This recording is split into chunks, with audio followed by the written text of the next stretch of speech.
हिंगोरजा में भी तालीम जो आलमी दिहाड़ो मल्हायो पियो।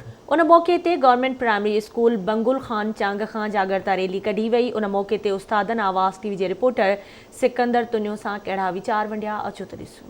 असीं हर साल जीअं तालीम जो ॾियारो करे मल्हाईंदा आहियूं ऐं इन ॾींहं ते असीं ॻोठाणनि खे अपील कयूं था त पंहिंजा ॿार स्कूलनि में पढ़ायो ऐं मुस्तक़बिल उन्हनि जो संवारियो।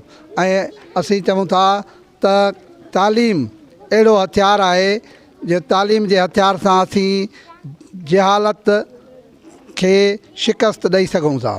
अॼु असां उस्तादनि शागिर्दनि सभिनी गॾिजी जेको हिकु रैली कढी आहे ऐं हिन रैली जो मक़सदु बि इहो आहे त असां तालीम खे आम कयूं ऐं तालीम जे ज़रिए जेको असां जहालत खे ख़तमु करे सघूं था, दहशतगर्दी खे ख़तमु करे सघूं था। ऐं हिन ॾींहं जे मौक़े ते असां वालदेन खे इहो मैसेज ॾियणु था चाहियूं त पंहिंजे ॿारनि खे नियाणियुनि खे सभिनी खे स्कूल मोकिलियो त जीअं असां जहालत ख़तमु करे सघूं ऐं तालीम खे जेको आहे अॻिते वधाए सघूं। चवंदा आहिनि त इल्मु इंसान जी टीं अख आहे।